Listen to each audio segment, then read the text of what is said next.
जय झूलेलाल। मुंहिंजो नालो आरोही केसवाणी आहे। अॼु मां तव्हां सभिनि खे हिकु आखाणी थी ॿुधायां। आखाणी जो नालो आहे सहकार जो फल। हिकु नदीअ जे किनारे हिकु पिपर जो वण हो।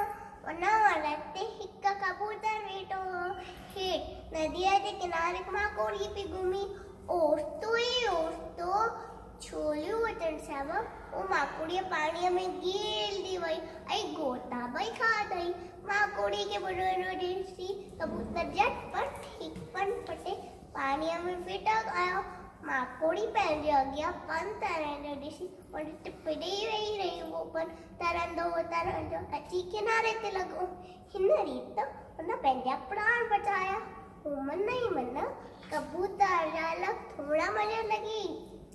हिकु ॾींहुं माकोड़ी छा ॾिठो त हिकु मारी कबूतर खे पंहिंजे तीर जो निशानो पियो बणाए। माकोड़ी वञी मारीअ जे पेर में चक पातो। उनजो तीर घुसी वियो ऐं कबूतर वरसां उॾाए वियो। हिन नमूने अखियुनि में सहकार करे हिन हिक ॿिए जी जान बचाई। असां सभिनि खे बि हिक ॿिए सां सहकार करणु खपे। जय झूलेलाल।